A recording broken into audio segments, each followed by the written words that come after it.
حالا هم از همین قالب‌های شخص شده یا که کهنه. این فقط خاصی فقط برای دختران است. زوروری نسبتی زن هم میشود، نسبتی مرد هم میشود. زوروری مردان رو داشته میشود بعضا، لیکن این زنها رو نمیشود. ولی با وجود این امروز آنها به نوع‌های گوناگونی تبعیض و زوروری دچار میشوند. وقتی که مادرش دوست می‌دارد کودک رو خیلی خوب، وقتی که پدرش دوست می‌دارد خود به حادیش مستحکم میشد، استوار میگردد. از همون ضروری جسمانی هم بدتر است. چه تکلیف و پیشنهادها داشتید؟ در سن نورسی در نورس‌ها قانون‌های نانوشته است. دخالت شخص صاحب هم خفناک میباشد. یک عمل نادرستی ما همین چیز رو ویران کردنش ممکن است. رعایت موقع برابری دختران و پسران کدام‌هایند؟ دختر بچه ها اینها اگر پابند اقتصادی شوند اینها مشکلی میکشند.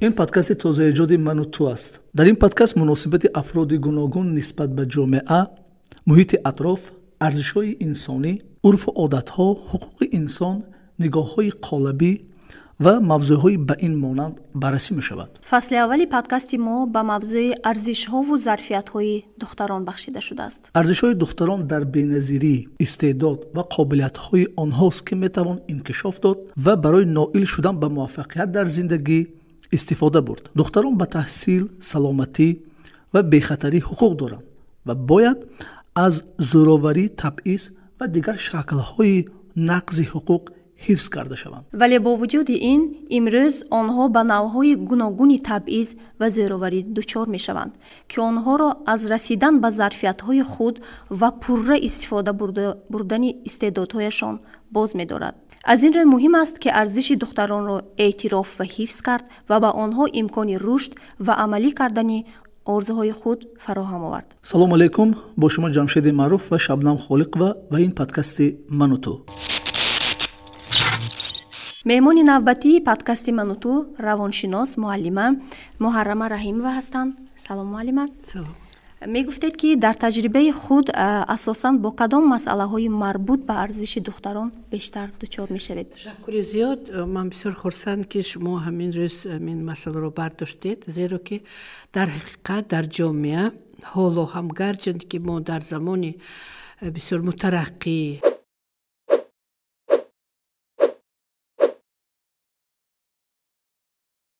از تکنولوژی زمانوی برخوردار هستیم، زمانی که رشد کرده ایستادیم، حالا هم از همین قالب‌های شخص شده یا که کهنه، نگاه‌های، نظرهای کهنه نسبت به جنسیت‌های گوناگون حالا هم موجود هست. به مانندی گوییم جدا کردن پسر دختر، موقع دختر پسر در عائله، در جامعه، در تحصیل، حالا هم همین مسئله ها دیده می شود. معلم، دخترانی که با تبعیض یا زوروری دچار می شوند در آینده چگونه عاقبت‌های روانی داشته می توانند؟ اگر این مسئله رو گیریم، مگر همه این مسئله ها در عائله سر می زند. سرچشمه همین زوروری، تحقیر، طعنه کردن، پس زدن، جنسیت ها رو جدا کردن از عائله سر می شد. یعنی در عائله های ما بسیار وقت مسئله های گندری، یعنی برابری دخترای پسرا، همین در تربیه ما کاهش می یابد. یعنی همین چیز کم دیده می شود. یعنی بیوسته در نتیجه که گوییم علمی خیلی مناسبت کردن نسبت به دختر بچه، گوییم همچون شخص ضعیف، جنسی ضعیف یا که جنسی که تنها کسب معین رو داشته باشد، تنها همین کارهای معین یا که قابل و گبدرا باشد، بیشتر گوییم در نتیجه همین مناسبت کردن آنها اگر گوییم با عائله دار شوند به حالتهای زوروری گرفتار می شوند که با سوال شما جواب که به حالتهای روانی آنها نهایت تاثیر منفی می رساند. اولا ترس، بی‌جرأتی، ناتوانی. با یک چیزی بدش که در ما سندروم استکهلم میگن. یعنی در نتیجه تحقیر و طعنه کردن و در حقیقت باور میکنند که همین طور است. همین شخصی ناتوان و ناعهده‌برا است و حتی طرفدار آن که او را تنقید میکنه. اینا ما سندروم استکهلم میگم که یعنی و پره با ابرز همین جبریده وارد میشود. وارد که شد و برای کوشش کردن، برای دگرگون کردن حیات خود وای نمیکنند، عمل نمیکنند. یعنی این رو از قوه الهی یا که پیشانه یا دیگر چیزا تقدیر همین چیز میبرد که این نادرست. این فقط خاصی فقط برای دختران است یا این سندروم استکهلم برای پسران هم نیست دخل دارد؟ میشه. این در زوروری جنسیت ها برابرند. زوروری نسبتی زن هم میشود، نسبتی مرد هم میشود. زوروری زنانه از زوروری مردانه زیادتر است، زیرا که قابلیت های ایجادی زنها خیلی گوناگون هستند. زوروری مردانه رو داشته میشود بعضا، لیکن این زنها رو نمیشود، چون که بیشتر شفایی است، بیشتر به طریق طعنه و مسخره یا که همین چیزا میرود که این از همون زوروری جسمانی هم بدتر است که عاقبت های خیلی بد دارد. خب یعنی چطور به دختران کمک کردن ممکن است در این حالت ها، یعنی که تا خود بهادی آنها و استعداد و قابلیت هایشان باز هم مستحکم تر کرده شود و آنها رشد داده توانند؟ باز با همین چیز تکیه میکنیم. عائله تکیهگاه اساسی عائله. دخترهای هستند که به پسرها دادنینه، پسرهای هستند که به دخترها دادنینه. همین دوره. برای همین هم یعنی وقتی که عائله دستگیری میکند، دستگیری در عائله میگن که وقتی که مادرش دوست میدارد کودک رو خیلی خوب، وقتی که پدرش دوست میدارد خود بهادیش مستحکم میشد، استوار میگردد، زیرا که دو قنات دارد، یک طرف دو قنات دارد. یعنی در این حالت مهر و محبتی باوری او به پدر و مادر، باوری کودک به جمعیت. در وقتی که در عائله نسبتی وای علمی فشار آوری یا زوروری میشه با محیط باور کردن نمیتونه، وارد شده نمیتونه، زیرا که آدمانی نزدیک همین خیلی مناسبت میکنن. برای همین هم اون دخترانی که قابلیت ها دارن، استعداد ها دارن، البته دستگیری کرد. بی دستگیری مستقل شدن آنها مشکل است، خصوص عائله. برای همین ما میگیم که همین دخترایی که مکتب رو تمام میکنن بیگذار معلومات گرفته نتوانند، امکانیتشان نباشد، اقلا کسب هنر گرفته باشند. وابستگی اقتصادی، پابندی اقتصادی، این اهم پابندی مشکل است، زیرا که در این حالت پابند بودن دخترک یا که زن جوان به عائله گوییم او رو محکوم میکند، پس میزند، زیرا که او در سیمای او تندها استفاده برنده خورنده را میبینند. لیکن آن کارهایی که در خانه اجرا میکنند این چیز به قدر و قیمت و یا که ارزش هم ندارد. خب معلومه در باروش سخن درباره عائله گفتیدن، یعنی بسیارتر از عائله وابستگی داره، سرچشمه. پس اینجا سوال به میان اومدنش ممکن است که برای رشد قابلیت‌های راهبری و تشبثکاری در دختران کدام اصول‌ها کمک کرده میتوانند تا آنها در جامعه یعنی موقع خودشون رو داشته باشن یا اینکه باز هم مستحکم‌تر کنن؟ اگر مشاهده کنید در مکتب سردارای صنف دخترها میشن، اکثریت از خردی دخترها، زیرا که اعلا میخونن، تشکیلاتچی هستند، سرور هستند، قابلیت اداره کردن رو دارن، انا لیدر میشون. لیکن در جامعه بعد مکتب تمام کردن مثلا کمی دیگر خیلتر میشود.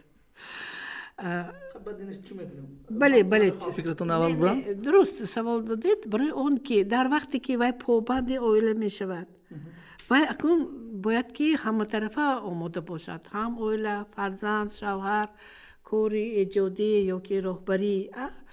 در وقتی که عائله باز همین دستگیری میکند او رشد مییابد. از راهبری هم یا که دیگر حمایه کردنی رساله های نامزدی در دیگر جاهای مسئولیت کار کردن، باز همین دستگیری عائله، اگر عائله دستگیری نکند و نمیتواند پیش رفتن، زیرا که برای همین هم در کارهای راهبری بسیارتر مردها، آنها که آزاد که هستند، بیشتر آزاد هستند، به ممانعت به سفری ها برآمده میتوانند. انا گویم یا که در مجلس های و دیگر همین کارهای مسئولیت تا به وقت وای کردنشون ممکن، لیکن زن ها باز همون چی که وای بغیر از راهبر بودن وای مادر است، زن است، برای همین هم همین چیزهای هم به وای به پیش رفتن خلل میرساند. یعنی وای اول در مد اول زن است، مادر است، راهبری در مد دوم میستد. وقتی که عائله دستگیری میکنه، اعضای عائله مستحکم میباشد و میتواند رشد یابد و کاری در کاری راهبری این چیز موفقیت ها به دست آورد. ولی منظور شما این است که در مکتب یعنی یا در جای دستگیری مییابد، اما در عائله نه همیشه. در وقتی که بعد مکتب رو تمام کردن و عائله دار شدن، این چیز به بانگی کلام بسیار میشود. یعنی منظور شما فقط از در اینجا پدر و مادر است، یا اینکه بعد از اون که یعنی خانه‌دار شد از طرف عائله‌ای که خانه‌دار شد از اونجا دستگیر نمی‌یابد؟ یعنی کدامش؟ اولا عائله پدر و مادر. در این حالت یعنی بسیار تشکیلات‌ها هستند که تشکیلات‌های جمعیتی هستند که دایر به همین مسئله فعالیت می‌برند برای رشد دخترکان، دستگیری آنها. مرکزها هستند، فقط آنها رو خبردار کردن در کار که آنها از همین خدمت رسانی ها استفاده برده باشند. در آن وقت آنها می توانند آن کمبودی هایی که در خود دارند و از آن مشکلی میکشند برطرف کرده باشند. یعنی گذراندن کارهای اصلاح نمایی میگوییم، مخصوص با این متخصصان مشغول میشوند که اینها یعنی دور و دراز با این دخترکان یا که جوانان کار میکنند برای نگران کردن رفتار خود، یا که اداره کرده خود را توانستند، یا که حالتهای ایمن‌تنالی خود را برطرف کرده توانستند. خب معلم، در همین جا در ذهنم سوال پیدا شد. شما سخن درباره اون که وقتی که گفتید که در مکتب ها خاص دختر بچه ها یعنی گویم سردار صنف میشن، یعنی در اونجا بسیارتر دستگیری میابن، اما اینجا سوال پیش میاد که وقتی آخر یعنی همین مفهوم بولینگ خیلی زیاد پهن میشد. اگر برای خواننده ها شنونده های ما تماشابینان ما شرح دهیم که یعنی آزار تهدیدها نسبت این یا اون نفر زیاد میشد. میگفتید که امروز بولینگ یا تحقیر آزار و تهدیدها نسبت به دختران رو در کجاها مشاهده کرده ممکن است؟ آیا امروز در جامعه ما هست یا نه، یا گم شد پوره؟ نه، هست. من بولینگ یا که تحقیر، زوراوری بین نورسان، کودکان، این چیز هست بود، این چیز ریشه‌کن نمیشود، زیرا که محیط همین خیلی است، یعنی که ها به همین حالت گرفتار بشن بیشتر این طلبه های علاخون، طلبه های سستخون. من گیریم اگر سرحدی دای با ما دارد، میانه این ادکواتی است، فرزندان معلمان، یعنی کودکانی که ایجادکار هستند یا که جسمان نازک هستند، علمین ها بیشتر به حالتهای تحقیر آمیزی گرفتار میشوند. این چیز هست. ما در وقتی که تجربه گذراندیم در مکتب این چیز رو بسیار معین کردیم. آخرین دفعه حاضر بسیار مشهور شده است کیبر بولینگ، یعنی با وسیله رسانه ها مسخره کردن، رسمش رو ماندن یا که تحقیر نمودن، همین چیز هست. این چیز هم در بین دخترها هست، هم در بین پسرها هست. یعنی اما کتگوری نامبر کردم، کتگوری نورسانی که میخواه چه دارن، آنها بیشتر به همین حالت ها گرفتار میشوند که اگر در صنف راهبری صنف بسیار ایوه شده استاد، یعنی مناسبت بچه ها نسبتی دیگر تیز و تون است، گویم در مکتب در مسئله انتظام اهمیت ندهند، همین چیز اوج میگیرد. برای همین هم در برطرف کردن همین حالت ها، یعنی راهبری صنف، پدر و مادران، خود لیدران صنف که آنها موقع اساسی را در صنف اشغال میکنند، با همراه مادران برای برطرف کردن اینها یاری میرسانند. در همین گونه حالات وقتی که دختر یا اینکه پسر بچه به همین گونه حالت ها گرفتار میشن، خوب بولین خوب کیبر بولین، از کدام جانب اینها دستگیری مییابند؟ یعنی از طرف، چون شما در بالا گفتید که در بعض وقت از طرف اویله مثلا دستگیری کم دیده می شود، یا اینکه برعکس مثلا در مکتب دستگیری می شود، یا اینکه گوییم که در مکتب دستگیری نمیشند و در اویله دستگیری میشند. در همین گونه حالت ها چگونه و کی باید اونها دستگیری میکنه که تو یعنی عاقبتی مثلا نخوش آورده؟ بله، اکنون اینجا یک مسئله در سن نورسی در نورس‌ها قانون‌های نانوشته است. خبر نکشیدن، نگفتن، خبر ندادن، زیرا که در وقتی که علمیخ عمل ها میشد اونها علاقه جدا میکنن، بدتر میشد، یا که دخالت شخص صاحب هم خفناک میباشد. مثل پدر مادر رفته جنگ و جنجال کنن، موقع او بدتر میشود. بیشتری کودکان وقتی که علمیخ تحقیر به گرفتار میشن طاقت میکنن، گویا که همین چیز گذشته می رود، لیکن حالت های می شود که اون بدتر می شود. در اینجا هست بولر، یک شخص نفری که آزار دهند، بله، شخصی که آزار می دهند، و تماشابینان، یعنی شخصانی که مشاهده می کنند. تماشابینان فعال هستند و نافعال هستند. حمایتگران هم هستند، لیکن حمایتگران خیلی کم هستند. و جبریده یک خودش در وقتی که برای چی دیگر بچه ها دستگیری نمی کنند، در وقتی که گویم بولر تحقیر می کنند، از ترس آن که آنها هم به همین حالت گرفتار می شوند. برای همین هم تماشابینان بسیار هستند. ولی شخصی که تحقیر می کند او بسیارتر از آیله های نامساعد یا که اگریسر یا شخصی که دقت دیگران را به خود جلب کردنی می شود. وقتی که اگر همین تماشابینان به حمایتگران مبدل شود، دستگیری کنند همون جبریده را، اون وقتا بولر دیگر علاج نداره برای سازش کردن. در اینجا بسیار اگر رولی ما میگم معلم، راهبری صنف بسیار نازکانه همینجا رفتار کنند که تا که بچه ها رو متحد در گیردی همین جبریده متحد کرده تا، زیرا که یک عمل نادرست ما همین چیز رو ویران کردنش ممکن است، چون که مناسبتی نورسان خیلی نازکند و تیز و تندن. آنها به حالتهای اگریسیوی یا که فشار آوری یا که خود را اداره نکرده توانستن تیز گرفتار می شوند. برای همین یا تحقیر، از خود جدا کرده پرتفتن، این خیلی سخت می رسد بر سن نورسی. برای همین هم در اینجا یا پسیخولوگ جلب کردن، ما همین چیز که کار کرده بودیم که به واسطه ما چی کار کردیم؟ انکیت گذاردیم، 300 متر گذاردیم، ما معاین کردیم که کدام کودک‌ها از گروه جدا شدند. البته خودش وای نمیداند که هیچ کس خبر دادگیش نیست. ما آدمای بیگانه هستیم، ما به واسطه با صنف کار کردیم، معاین کردیم که در این کار با ما لیدرهای صنف یاردم دادن، چون که طلبه را دستگیری کنند خیلی خوب است. معلم میبیاد میرود، یا که پدر و مادر فکر و اندیشه خود را، لیکن کودک باز همان در اطرافی همسنفانی خودش میماند. برای همین در اینجا بسیار خوب است تشکیل کردنی علمیخ یوری به هم دیگر.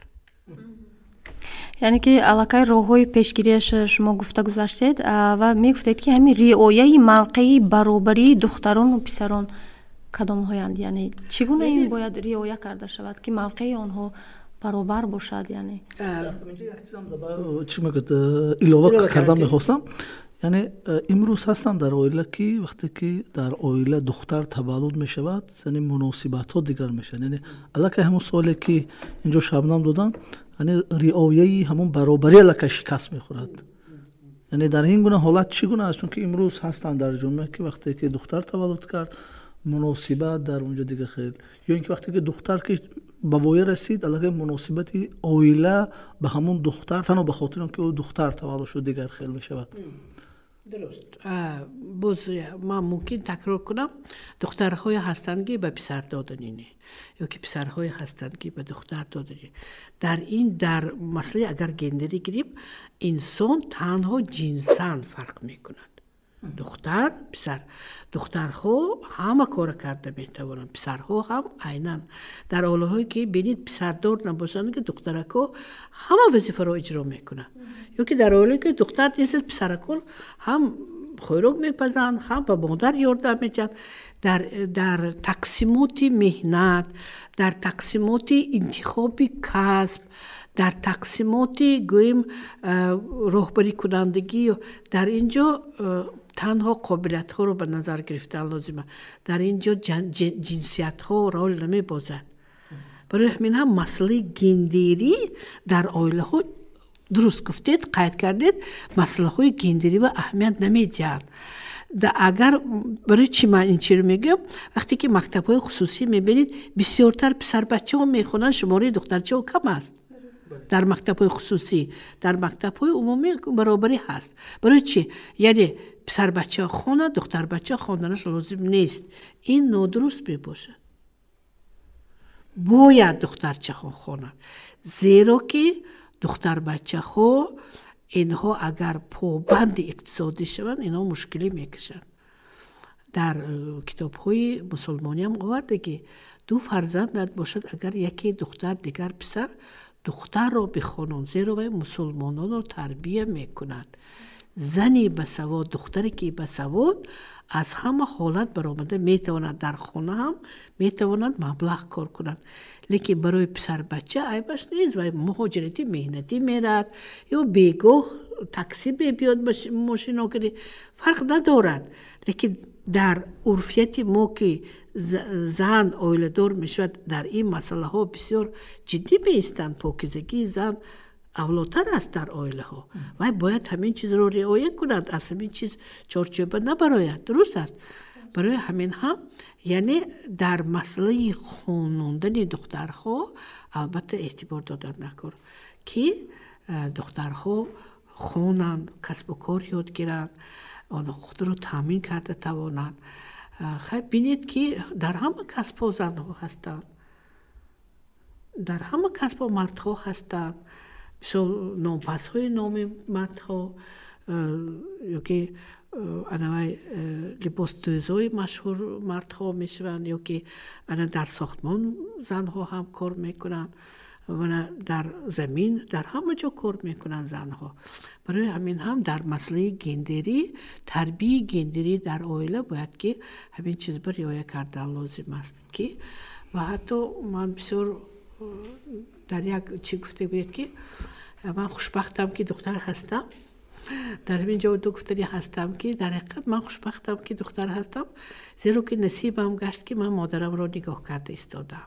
مادرم بیمار، و من نصیب اومد که من نگاه کنم، زیرا که ناوابسته به آن که سیرکار هستم، من خیلی خرسند که من به مادرم خدمت میکنم.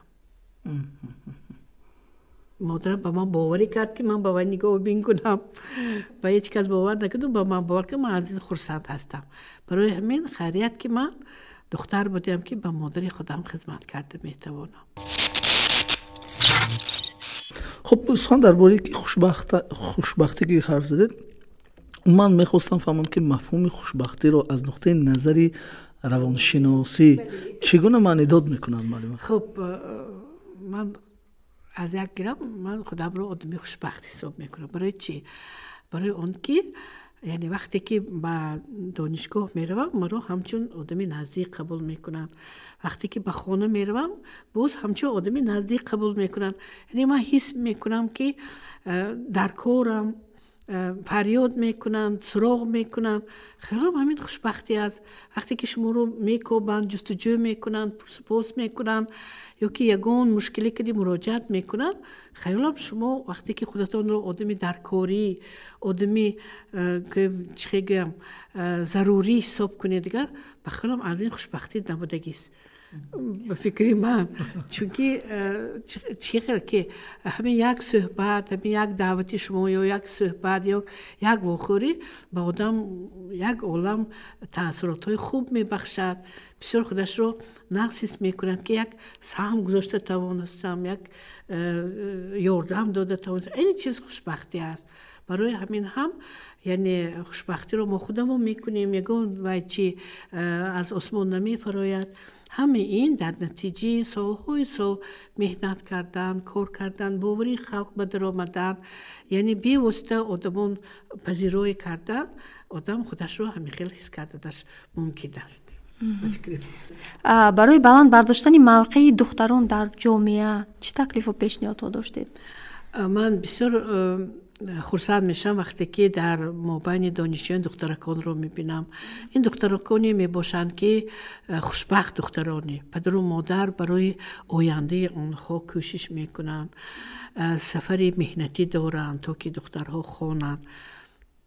و البته دخترها، بسیار دخترها مسئولیتناک هستند، مهنتی، خصوصا بینی دخترهای قشلاق، دخترهایی که از ناحیه‌های دوردست میبینم، بسیار دخترکای عجایب هستند و من با آنها یک آرزو داشتم که همین از بالای خودشان کار کرده باشند. بگذار یک کرته یا که زیوری بسیار قیمت بهانه، بگذار در یک آموزش آموخته باشند، یک کسب هنر یاد گیرند، زیرا که در همان ناحیه که آنها میروند همین چیزها در کار میشود. نه که خود یک آموزگاری، بلکه آنها میتونن در دیگر ساحه هم سهم خودشان را گذاشته باشند. خب معلم جان، سپاس بی پایان برای چنین یک صحبتی خیلی صمیمی و پرمحتوا. تشکر زیاد. سلامت باشید معلم. دوستان عزیز، به شما نیز تشکر که تا با آخر همراهی ما بودید. با تلگرام و اینستاگرام و فیسبوک و یوتیوب ما ابونه شدن رو فراموش نکنید. همه پیوندها در زیر همین پادکست ما جای داده شده اند. خیلی شاد میشم اگر در شهر دایر به این مسئله فکر و اندیشه خود رو بیان نمایید. تا هفته دیگر در همین وقت و ساعت ما رو پیگیری کنید.